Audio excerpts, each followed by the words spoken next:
Hierdie is 'n ma en 'n mikrofoon. Welkom by hierdie episode.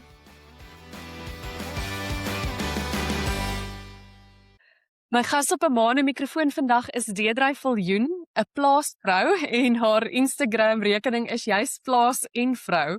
En ek dink dit is so lekker gesprek om te hê want ek hou daarvan om op die podcast die wêrelde van verskillende ma's te wys en te bespreek.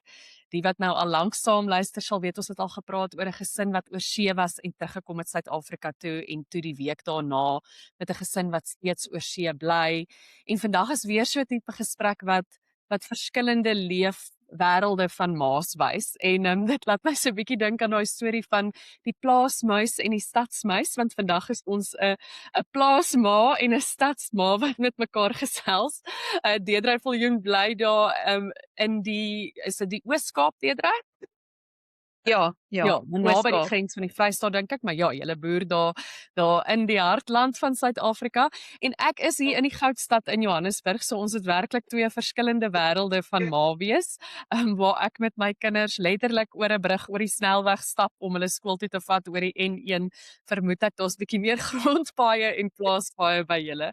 So dit is nou net my vinnige agtergrond van ons episode vandag, maar Deidre, stel jouself asseblief aan ons kykers en luisteraars net so vinnig bekend vir ons nou lekker verder gaan gesels oor die lewe van 'n ma op die plaas. Dankie Daniela, ek waardeer dit. Ja, dis my baie lekker om hier te wees om vir almal net so 'n bietjie van 'n agtergrond te gee van waarmee ons besig is en doenig is en hoe dit so 'n bietjie verskil dalk van 'n stadsmamma en 'n stadsvrou althans ook, want ja, dit is maar partykeer bietjie challenging, maar my man sê altyd, dis nie 'n challenge nie, dit is 'n wat is die woord? 'n geleentheid. So ja, dis vir ons baie lekker om hier te wees. So vertel van hoe lank is julle al getroud, het julle kinders, hoeveel kinders en hoe lank is jy al 'n plaasvrou? So ons is al 7 jaar getroud, so dis baie lekker. Ek geniet dit verskriklik baie op die plaas. Ek is al 7 jaar op die plaas ook. So dis nou al 'n tydjie. Ons het ek het een seentjie saam met my man en dan het my man 2 dogters. So ek is soos Donna-Lee, nê? Ja. Sy het mos gesê sy's 'n bonusmamma. So ek is 'n bonusmamma vir 2 dogtertjies. Ja, so dit is ons lekker blended family. Ons sien hulle nie baie nie, die 2 girls, maar die seentjie is nog baie klein, hy's nou maar 3. So ons sien hom nog baie. Ja, 3-jariges maak seker jy sien hulle die hele tyd. Ek het ook 'n 3-jarige. Ja. Maar Deidre, waarmee boer julle daar in die Oos-Kaap? So my man boer met lucerne, en dan het ons 'n voltydse besigheid van trekkers en implemente wat ek dan nou ook mee help. En dan het ek so 5 jaar terug met hoenders begin boer en blomme. So ons hou ons hande lekker besig. Ja, ek het gesien op jou sosiale media renonkels, net die mooiste blomme wat jy mee boer en dis so Ja. indrukwekkend vir my altyd om te sien hoe die vroue ook betrokke raak en of hulle man help of Ja. hulle eie nis vind op die plaas. So juist met dit, is dit Ja. iets wat vir jou natuurlik gekom het? Het jy self 'n plaas agtergrond of was jy toe jy nou jonger was 'n stadsmeisie of 'n dorpmeisie gewees? Hoe het jy op die plaas beland? Jong, ek was eintlik maar 'n dorpsmeisie gewees. Ek het skool gegaan in die dorp. So my hele skoolloopbaan was ons in die dorp gewees. En my ouma het 'n plaas aan die kant Rustenburg gehad en ons was so baie daar gewees. So ek het baie blootstelling gehad wat die plaas aanbetref. Hoenders het nie so natuurlik gekom vir my nie. Ek was baie bang vir 'n hoender en ek is nou nie eers skaam om dit te sê nie. Toe sê ek vir my man, kom ons kry net vir ons 4 hoendertjies vir die huis, net vir 'n paar eiertjies en die vrou wat die eiers vir my toe nou, ag die hoendertjies vir my nou gegee het, sê toe vir my, hoor hierso, maar jy gaan nie net stop by 4 hoenders nie en ek het gedink, ag wat weet sy nou. Ja, en toe het ek baie wat my besig hou en die blomme het ook nie so natuurlik gekom nie. Dit is iets wat ek regtig nie gedink het ek het groen vingers nie. En ek was by 'n mark gewees, die Bedford Garden Festival, so 3-4 jaar terug. En toe die blomgogga my gebyt, toe het ek vir my 1 bol gekoop, 1 dahlia bol en dit het van daar af net baie geraak, baie. So ja. Ek lag so toe jy sê jy is bang vir hoenders. Ek is ook nogal skrikkerig vir hulle en vir ganse. Maar ons is nou wel nie in die stad, maar ek Ja, moet darm sê my dogtertjie by hulle laerskool het hulle nogal hoenders op die werf van die laerskool. So elke dis oggend as ons nou so oor oulik. die brug oor die snelweg stap en ons stap by die skool verby, is daar nogal 'n haan en klein hoendertjies wat skrop. So ons het so klein bietjie plaas hier so in die stad. Ja, Ehm lekker. Maar jy sê nou jy het naby Rustenburg het jy groot geword, was daar 'n plaas naby gewees, maar jy is nou naby Steynsburg. Dis ook twee wêrelde eintlik Ja. verwyder. So het jy altyd gedink Ja. jy sal dalk graag op 'n plaas wil bly of was dit maar as gevolg van die liefde wat jy daar beland het? Toe jy nou geweet het jy ontmoet nou jou man en julle trou en jy besef jy gaan plaasvrou Ja. word, was jy opgewonde oor die idee of was jy oorweldig? Hoe het jy dit betree hierdie nuwe wêreld wat voor jou gelê het? So ek het eintlik in Kroonstad groot geword en dan het ons 'n plaas of my ouma het dan nou 'n plaas in Rustenburg gehad waar by ons dan nou gaan kuier het. Maar ja, dit was dit was nogal 'n oorweldigende gevoel om te kan dink soos ek is nou op die plaas. Om heeltemal van die dorp af te gaan na 'n plaas toe. Dink ek jy sit in almal se broek, jy weet, om dit nou net vinnig te doen nie. So dit is 'n aanpassing. Ek dink vir enige vrou al kom jy self van 'n plaas af. Om van jou omgewing na 'n ander omgewing te gaan, ek dink ek bly moeilik. Maak nie saak soos ek sê of jy van 'n plaas na 'n plaas toe gaan of dorp plaas, stad plaas. Jy verander jou omgewing. So om aan te pas, daar was nie vir my so te sê moeilik nie, want ek bly nou al 'n baie lang ruk in Middelburg self voordat ek plaas toe getrek het. So ek ken die mense, ek ken die omgewing. Ons plaas is op 'n verskriklike mooi plek geleë. Dis tussen die berge. So dit is nie soos plat Karoo wat almal dink soos o, jene, jy kan jou vrou sien wegloop nie. Maar maar die omgewing self is pragtig en ek dink dit is wat die skuif vir my persoonlik maklik gemaak het. Ek is baie lief vir my man. As ek elke dag saam met hom tyd kan spandeer, is dit vir my net ongelooflik. Ons werk saam. So daai skuif vir my persoonlik was nie oorweldigend moeilik gewees nie. Obviously die challenges wat saam met dit kom, ek dink dit is meer oorweldigend vir my gewees as die skuif self. En kom ons praat 'n bietjie oor daai uitdagings want ek dink soveel mense, ek dink die landbou en die plaaslewe lê baie naby aan Suid-Afrikaners se hart. Natuurlik elke tweede liedjie gaan oor plaas of boer wat ons Ja. nou weer hoor. Ja. Maar dit is nie net maklik nie. En hoe lyk 'n dag in jou lewe nou? Jy weet die hoogte en die laagtepunte, die soet en die suur, want ek het so ook soos ek sê, ek het gekyk op jou sosiale media en sjoe, dit is verskriklik mooi daar. Maar ek besef dit Dan is natuurlik seker soms afgesonder en alleen en nie altyd maklik nie. So kom ons begin met hoe lyk 'n dag in Deedrey se lewe gewoonlik? o, jene, so ons staan nie op voor 7 uur nie. En my man sê altyd iemand wat 'n naam van vroeg opstaan het, kan maar laat gaan slaap. So so ja, ons staan nie voor 7 uur op nie en ek is nou nie eers skaam om dit te sê nie. As daar nie iets gedoen moet word dan is dit nou 'n ander saak. Slaap jou 3-jarige ook tot 7 uur? Dis belangrik. Ja, ja, Wonderlik. partykeer. Ek wou amper sê 60% van die kere. Die ander kere is hy 5 uur in die kamer. Maar maar dit is maar deel van dit. So ja, so hy staan maar saam met my op. Hy drink sy bottie nog in die bed tot wanneer ons nou reg is om aan te trek en klaar te maak. My man gaan sit die pompe aan en start alles wat moet aangesit word en ja, dan sit ontbyttyd en honde en kinders en my skoonpa kom elke dag om ons werkers van die dorp af plaas toe te bring omdat ons naby genoeg is. So elke oggend is dit 'n koffie saam met hom wat vir ons nou al dit is soos 'n tweede asem. Jy weet, dit is so lekker en so gewoonte vir ons. So hy kom drink koffie en ja, dan begin ons dag. So wat ook al daai dag dan nou inhou, is vir ons nuut. Want ek dink op 'n plaas om aan te sluit by jou, wat was my oorweldiging? Dit was my oorweldiging om plaas te kom en daar is nie soos 'n beplanning nie, want ek is 'n baie soos 'n beplanning mens. Ek wil weet wanneer gebeur wat. En op die plaas werk dit nie so nie. Jy kan nie beplan dat jy nou die spulpunt gaan aansit of die pype gaan skoonmaak. Dit is soos wat op daai oggend gebeur op daai oggend. Goed, sleg, lekker, dit is wat gebeur. So ja, jy weet soos gewoonlik is dit nie altyd sleg wat gebeur in 'n oggend nie, maar ja, daar's baie lekker op 'n plaas. Daar's baie, ek wil amper sê meer lekker as sleg, maar as dit sleg is dit sleg. Jy weet, dan is dit nie lekker om te boer nie. En wat is daai slegte dinge? Ek kan nou hoor mens moet aanpasbaar wees, jy kan nie te set in your ways Ja. wees nie, maar jy het nou al Ja. 'n hele paar jaar daar is. Wat was van julle moeilikste tye gewees? O, jy's droogte. Ek dink elke boer waarmee mens praat is 'n droogte. Ja, jy het so baie uitgawes wat teen jou tel dat ons byvoorbeeld het 'n groot land lucerne geplant en daar het nie een saadjie opgekom nie. Daai geld is uit, dis weg. Die diesel is weg, die saad is weg. So jy sit baie hoop in om iets reg te kry. Dit is nie iemand wat vir ons salaris betaal om te kan boer nie.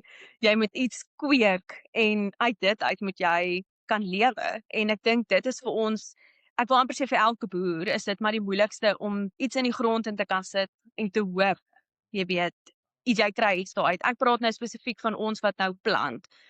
Ons is nie veeboere of livestock boere nie. So ek dink hulle het hulle eie challenges wat dit aanbetref, maar vir ons spesifiek is dit om iets te plant wat moontlik nie gaan opkom nie. So jy sit baie tyd, effort, geld om dit te doen en dit kom op of dit kom nie op nie.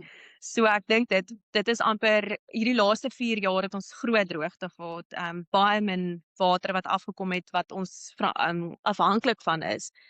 En dit het net nie gebeur nie. So kragonderbrekings, dit is ook 'n groot challenge vir ons. As daar nie krag is nie, kan ons spulpunt nie loop nie. Kan die pompe nie gestart word nie. So dis ek wil dit amper sê droogte en kragonderbrekings is ons grootste, jy weet, challenge as ek dit nou so kan stel. Ja, so julle moet groot aanpasbaarheid hê te midde van groot onsekerheid wat eintlik nie maklike vaardighede en omstandighede is om onder te werk nie. En dan ook spesifiek Ja. met betrekking tot ouerskap, Deidre, jy kan ook nie net op die blok loop en jou seentjie daar by 'n dagmoeder Ja. of 'n speelgroepie aflaai nie en hy's nou 3, maar ek weet ook nou ek het ook 'n 3-jarige en dan 'n 6-jarige en daai tyd vlieg ook tot hulle graad R toe moet gaan. En jy praat seker ook met ander ma's wat op plase is. Hoe beplan 'n mens vir jou kind se skooljare? Besluit jy gaan hulle na 'n plaaslike skooltjie toe om koshuis toe te gaan? Vertel ons bietjie van daai keuses wat jy nou in hierdie voorskoolse jare moet maak en begin julle klaar dink aan wat gaan julle doen wanneer julle seentjie skool toe gaan? Ja, dis 'n baie goeie vraag en ek dink vir ouers in die stad, soos jy sê, is dit dalk 'n bietjie makliker keuses om dit te maak. Ek bedoel, jy moet nog steeds kies by watter skool jou kind moet wees, maar ons naaste skool is in Burgersdorp. Maar ongelukkig Burgersdorp is nie van so 'n aard dat ons daartoe kan gaan en besigheid kan doen nie. So dit is 'n groot aspek vir ons. Jy kan nie soontoe gaan en parte kry byvoorbeeld vir 'n trekker of 'n baler nie. Ons ander naaste skool is Middelburg, is omtrent so 80 km van ons af. Dis nou maar ons naaste skooltjie. Dit is 'n laerskool, 'n voorskool en 'n hoërskool. Maar die laerskool se koshuis is nie, hulle het nie eintlik 'n koshuis nie. So wat 'n paar mammas in die dorp gedoen het, is om 'n klein koshuisie te stig om vir die kindertjies, want hulle is ook maar plaasmammas. So hulle het die koshuisie gestig vir hulle kinders en daar is maar kindertjies in die koshuis. So ek sê nou die dag vir hulle, ek haal my hoed vir hulle af om dit te kan begin, om so iets te kan stig. Dit vat baie tyd en effort en verantwoordelikheid om so iets te kan doen. So daar's baie mense wat probeer om die gemeenskap bymekaar te hou en jou kind nader aan jou te hou. En dan ons ander skool is in Kraddock wat van ons af omtrent so 114 km is. Maar ons het padstoppe op daai pad. So waar ons gewoonlik het 'n uur ry Kraddock toe, is dit omtrent 2 ure se ry. So ons moet omtrent 5 uur ry van die plaas af om betyds te wees vir skool. En om 'n kleintjie so vroeg wakker te maak, het vir my gevoel is glad nie die moeite werd nie. So of ons los skool vir die jaar en laasjaar, of ons gekom Middelburg toe en toe kies ons toe nou om Middelburg toe te kom. En dan vir die toekoms, jong, dis moeilik. Ek en my man het dink ek op 'n weeklikse basis het ons hierdie gesprek, want om jou graad 1 kind, ek bedoel, party van hulle kan nie 'n stande borsel nie. Jy moet hom nou koshuis toe stuur. 200 km weg van jou af. Graafrenet, Kraddock. Dit maak besluite baie moeilik. Dis vinnig om 'n besluit te maak nou, want wat doen jy met jou kind? Ek gaan nie homeschool nie. Ek weet daar's baie ma's wat homeschool en dit kies, maar my kind is 'n sosiale kind. Hy wil maats hê, hy wil speel, hy wil interactive wees, hy wil deel wees. So ek dink ma's wat dalk kinders het wat okay is om by die huis te wees en mamma en pappa te sien elke dag. Dink ek is dalk makliker om daai besluit te neem. Ek praat nou van plaasmammas, om jou kind dalk te homeschool, maar my kind is soos feral. Hy wil speel, hy wil hardloop, hy wil kyk mamma, kyk wat doen ek. Kyk mamma en hy wil stimulasie hê. So skool is vir ons belangrik om ons kind na toe te stuur. Hy moet skool toe gaan. So dis 'n finale besluit wat julle maar eers bietjie nader aan die tyd sal maak. Ja, ek dink natuurlik weet ons dat ons kind moet skool toe gaan in graad 1 en hy gaan 10-1 Graafrenet of Krarok toe. Daai besluit het ons nou nie gemaak nou al nie. Ek bedoel dis nou oor 3 jaar, nee, 6 3 jaar gaan hulle so wat in 3 jaar gebeur met een van daai twee skole gaan definitief bepaal na watter skool toe jy jou kind stuur. Ons voel baie sterk oor Graafrenet, die gemeenskap daar is ongelooflik. Die skool daar het ons baie goeie goed van gehoor. So ons voel sterk oor Graafrenet. Dis baie versery. Ons probeer dink aan opsies soos byvoorbeeld sportnaweke. Ek bedoel, dis 'n ander challenge wat ons het. Jy moet nou jou kind Vrydag gaan haal byvoorbeeld. Ek weet nou nie spesifiek daai koshuise wat is hulle reëlings met ouers wat ver af kom nie, maar jy moet jou kind Vrydag kom haal by die skool en dan moet jy hom Saterdag terugvat vir sport, Ja. Graafrenet toe. Dis 800 kilos oor 'n naweek en dan moet jy hom weer terugvat Sondag of Maandag vir skool. So dis baie op en af ry en beplanning. En dit spreek ook weer tot daai, jy weet, daar's nie net regte of verkeerde keuses en dis so duidelik en maklik nie. En soos jy sê, jou seentjie wat nou wat hou van sosialiseer, dan uiteraard, ek kan dink vir 'n ma is dit baie moeilik om so 'n klein kindjie te met koshuis te stuur, maar soms ook daar kan tog dele daarvan wees wat vir hulle op die ouende baie lekker kan wees en stories kan wees vir eendag. So daar sal goeie Ja. en slegte dinge wees afhangend van wat mens ook al doen. My pa wat nou onlangs oorlede is, maar hy het ook in Betulie daar nie te ver van julle af nie, het hy groot geword en dit was ook Ja. eintlik vir hulle almal daar was nie eintlik 'n opsie nie. Al die plaaskinders het maar dorp toe gegaan en jy was of in die koshuis of jy het by een of ander tannie in die dorp gebly. En hulle het ook eintlik wonderlike stories wat hulle van daai tye vertel. So ek sê altyd dat dinge is nie net maklik of dis of goed of sleg of reg of verkeerd nie. Ja, ek dink ook partykeer soos my man toe ek nou met hom praat oor wat ek en jy gaan gesels, toe sê hy vir my, onthou maar net 'n kind is baie aanpasbaar en daai kind leer van kleins af om bietjie buite die boks te dink. Hy moet bietjie vir homself sorg. Hy moet bietjie wat hy in elk geval moet doen as hy uit die skool uit is. So as hy dit al van 'n vroeë ouderdom kan leer van mamma is nie daar om jou bed op te maak of mamma is nie daar om jou tande te borsel nie. Voel dit vir my daai kind spesifiek het dalk so bietjie meer van 'n voorsprong. Ek weet nie of dit regtig so is nie. Ek moet dit nog ervaar, maar daai kind kan al van kleins af sy eie tande borsel en sy eie bed opmaak en 'n verantwoordelikheid hê om hy moet dit doen. Hy het nie 'n keuse nie. Daar's niemand om dit vir hom te doen nie. Daar's niemand om vir hom te sê luister boetie, jy moet nou jou pyjamas aantrek, jy moet nou gaan bad. Dit is daai kinders voel dit vir my het so 'n bietjie meer verantwoordelikheid. Hulle het nie 'n keuse nie. Hulle moet van daai verantwoordelikheid. Hulle moet dit dra op hulle self. Ongetwyfeld dink ek ook. Jy sê nou hy's 'n sosiale seentjie.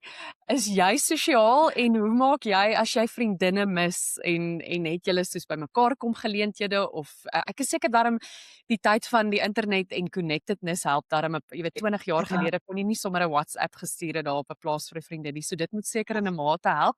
Maar hoe maak jy seker dat jy nie eendag wakker word en jy besef nou is jy verskriklik eensaam nie? So ek is 'n baie private mens, ek en my man.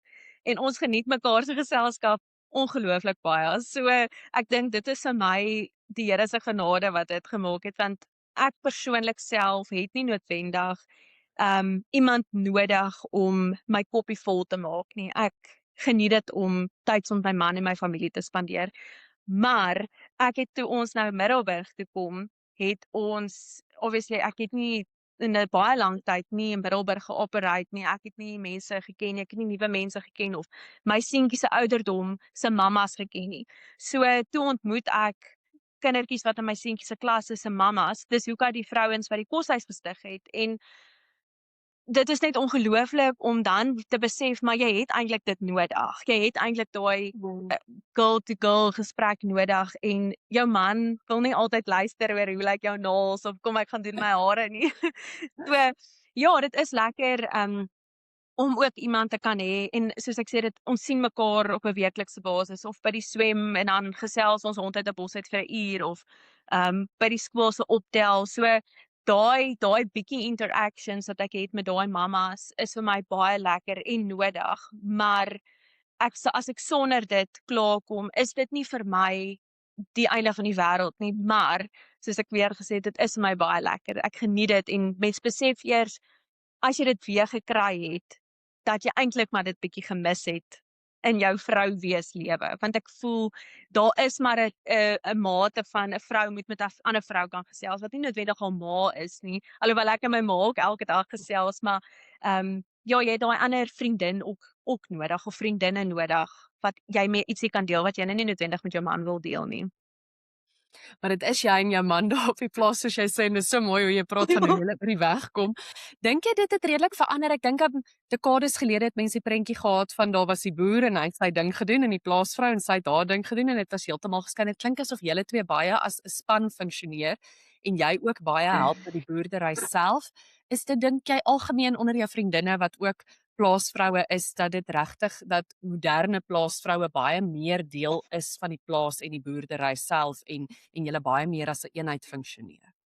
Ek dink deesdae het jy nie 'n keuse nie.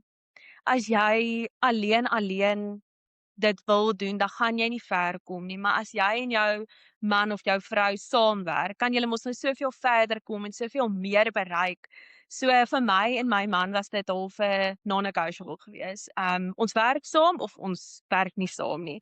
So alles wat hy doen in die boerdery, ek ry saam met hom trekker. Ek kan nie noodwendig nou die planter aanhak nie, maar ek kan hom support in die trekker en ek kan bietjie met hom gesels of ek kan vir hom kos bring of jy weet, ek kan daarom iets doen wat behulpsaam is, wat sy werk dalk makliker gaan maak. Wat ek al agtergekom het van die paar vriendinne wat ek in Middelburg het, hulle is ook baie betrokke in die boerdery. Ek bedoel, hulle moet gaan sê net maar as hulle die kinders kom haal by die skool, moet hulle stoor gaan haal vir hulle werkers. Die man kan nie dit nou doen nie. Hy is besig om skaap aan te jaag of in te bring of te skeer of te whatever. En dit is waar die vrou se rol nou belangrik is kan jy asseblief gaan stoor haal? En dit is groter en belangriker as wat baie mense dink, want sonder dit moes die man alleen dit gedoen het. So ja, ek dink tog in vandag se tyd dalk ek kan nou nie vir jou sê hoe in die ou tyd was nie, maar ek dink in die ou tyd het 'n vrou 'n rol in die huis gehad. Sy was jy weet, sy was in die huis gewees. Ek weet my man se ouma Grootjie, sy was baie betrokke op die plaas. Hy vertel altyd hoe sy die slange doodgemaak het op 'n Sondagmiddag wanneer almal nou slaap, dan maak sy nou die slange dood. So ek dink tog dit moet al van generasies afkom dat by die vrou moet saamwerk. So ek dink nie dis nuut nie. Ek dink net nou is dit meer nodig vir die vrou om saam te moet werk. As wat dit dalk in die verlede was. So om jou vraag te beantwoord, ek dink jy het 'n keuse en ek dink jy moet saam met jou man werk en dit is net soveel lekkerder as jy en jou man 'n goeie verhouding dalk het, jy weet, om dit te kan doen. Dit is lekker dan. Dis vir my baie lekker om saam met my man besigheid te doen en te boer. En dan nog 'n aspek deurdryf van plaaslewe, ongelukkig eintlik maar wat mense oor moet praat is veiligheid, veral in Suid-Afrika en ek dink iets wat baie mense dalk afskrik van die idee om op 'n plaas te bly. Natuurlik vir ons in die stad ook 'n vrees, maar ek dink as jy afgesonderd is daai vrees van 'n plaasaanval, van 'n plaasmoord. Ek wat nou jare as joernalis gewerk het en regtig gruwelike stories moes dek daaroor. Dit moet tog ook vir jou 'n faktor wees. Hoe hanteer jy eerstens half daai vrees van 'n moontlikheid dat dit kan gebeur en tweedens hoe maak julle as 'n gemeenskap om veilig te bly? So ek kry eintlik hoendervleis by my dit vra want dit is 'n jammerte dat dit 'n realiteit is in Ja. vandag se plaaslewe. Maar om nou dood eerlik met jou te wees, ek is 'n groot bangbroek hoor. So uit my oogpunt en my man se oogpunt sien ons dit heeltemal anderste. Ek persoonlik is nie bang as ek by die huis is nie. Ek is nie bang om sê nou maar buite met my seentjie te gaan stap of hoenders toe alleen te gaan stap of as my man byvoorbeeld nie by die huis is nie, is ek nie bang om by die huis te wees alleen nie. Ek dink ook mens moet vigilant wees. Jy kan nie onverskillig wees en jou deure oop los as jou man nie by die huis is nie of soos byvoorbeeld op Sondagmiddag maak ons seker as ons in die huis is die deure gesluit. En dit is nie iets wat ons doen, jy weet, soos maak seker die deure is gesluit. Jy doen dit net uit gewoonte uit. Maar soos ek gaan nou nie byvoorbeeld die pomp in die nag gaan afsit nie, bloot vir die feit omdat ek persoonlik 'n bangbroek is soos ek gesê het. So my man is nie bang nie.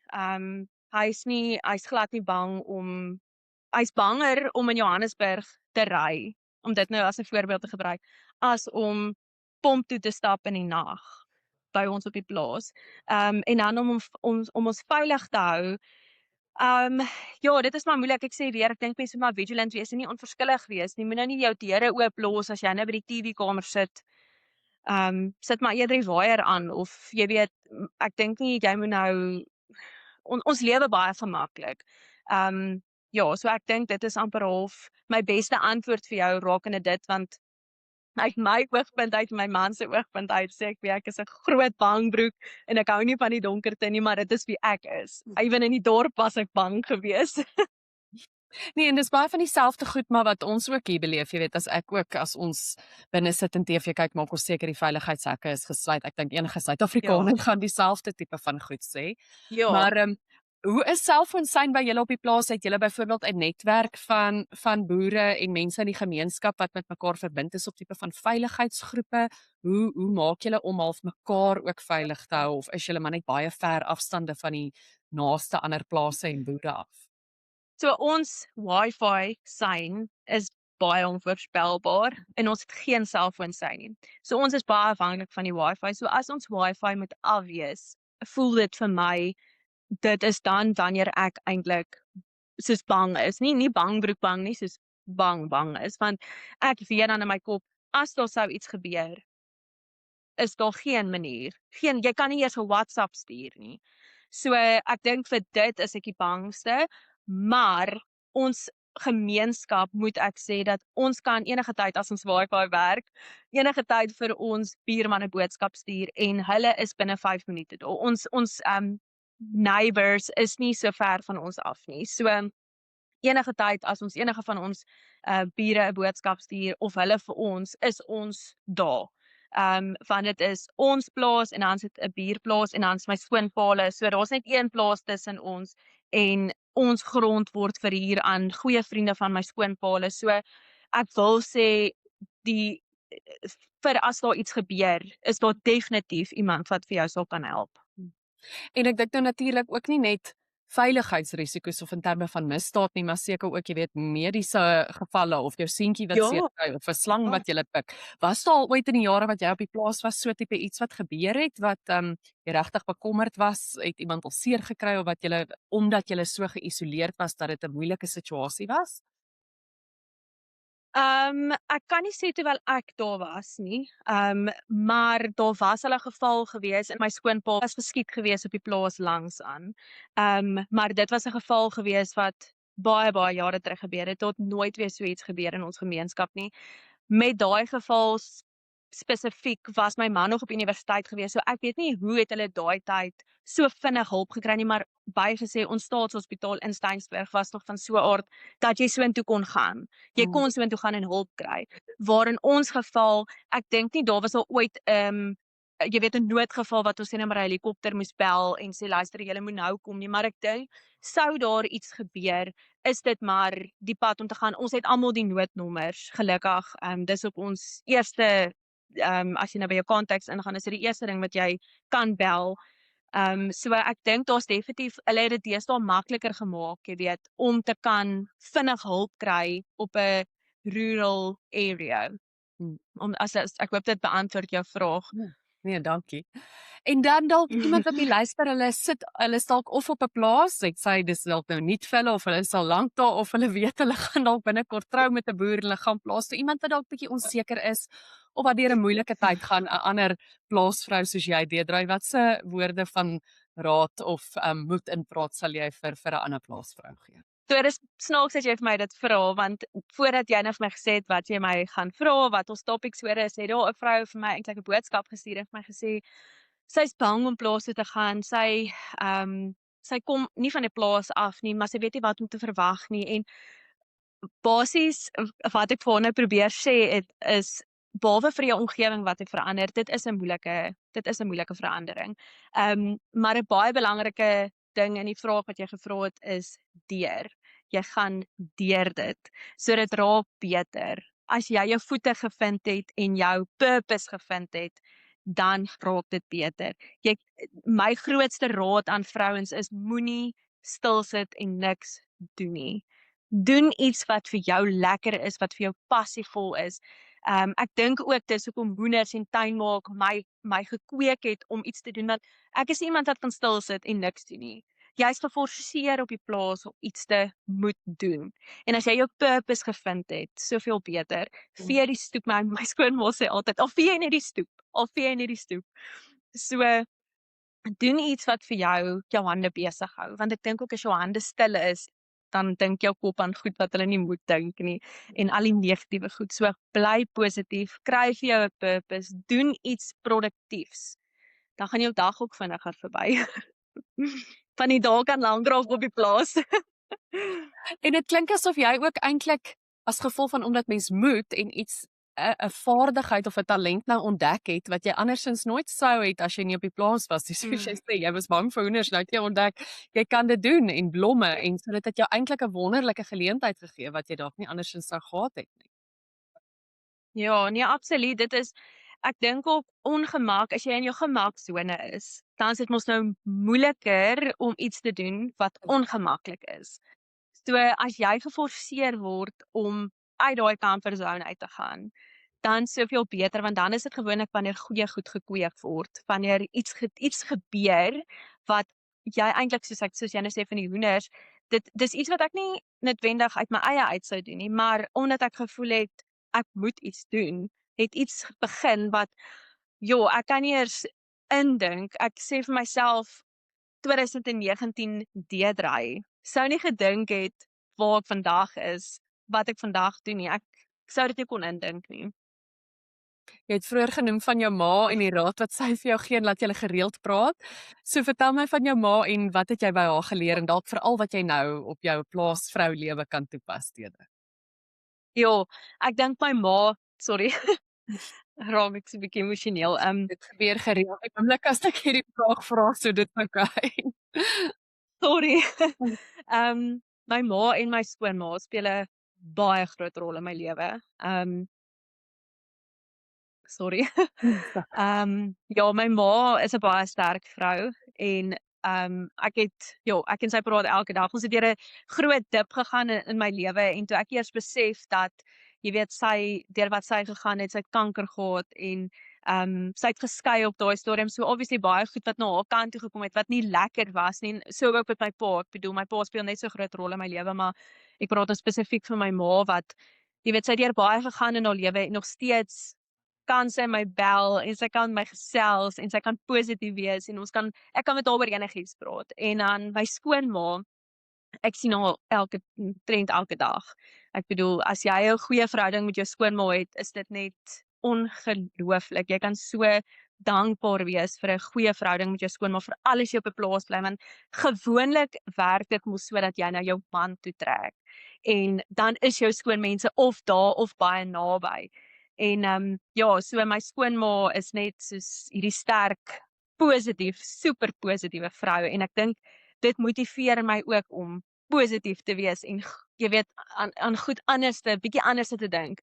Sy's 'n baie jy weet as iets nie werk nie, moenie worry nie, sy het 'n plan. Sy's baie so en dit inspireer my ongelooflik baie dat sy so 'n jy weet onder haar omstandighede ook. Ek bedoel sy's nou al hoe lank 'n boervrou. Mens kan 'n les of twee by haar leer. En sy bly net positief. Hoeveel droogtes het sy al gesien en sy bly net positief. Sjoe. Wonderlike voorreg om twee vroue te hê by wie jy so kan leer. En jy het nou so iets mooi gesê mense gesê as hulle deur 'n moeilike tyd gaan, moet jy deur dit gaan. Dit laat my dink daar's so 'n Alanis Morissette liedjie en ek dink die titel daarvan is The Only Way Out Is Through. Dis eintlik so 'n opsomming van dit. Ja, So Deidre, dankie dat jy ja, ons vertel het van die plaaslewe. Ek is seker hier's baie mense wat saam luister. Ek het al boodskappe gekry ook van ander vroue wat op plase is en sê hulle luister saam. So dankie dat jy gedeel het baie hoe julle dit doen hoe om 'n ma te wees op die plaas en ook op jou sosiale media. Ek sal die skakel ook daar gee, maar wat jy vir ons so 'n blik gee van jou lewe. Jy het 'n pragtige plaas, maar dankie dat jy met ons gesels het baie en dankie. vertel het van die plaaslewe van 'n ma in Suid-Afrika. Baie dankie Daniela. Ek waardeer dit so baie dat ek hier opkom en net so 'n bietjie meer vertel van ons lewe en ek wil net bysê ek deel die mooi goed op Instagram. Dit is nie altyd mooi en 'n mooi agtergrond nie, maar ek probeer regtig waar op Instagram, jy weet 'n positiewe verskil maak. So dis my aim is soos my skoonma om iets positief daar uit te sit. Dis altyd so negatief op die internet en Facebook en sosiale media. So as ek net een positiewe brokkie inligting op iets kan sit, dan is ek baie bly en dankbaar dit raak die regte mense. Ek dink daai positiewe verskil som eintlik boere en landbouers in Suid-Afrika want ek het nou nooit op 'n plaas gebly nie, maar ek het as verslaggewer baie op plase gekom en met boere gepraat en met landbouorganisasies. So en dit is regtig 'n opsomming van wat julle doen, positiewe verskil. So dankie. Dankie Daniela.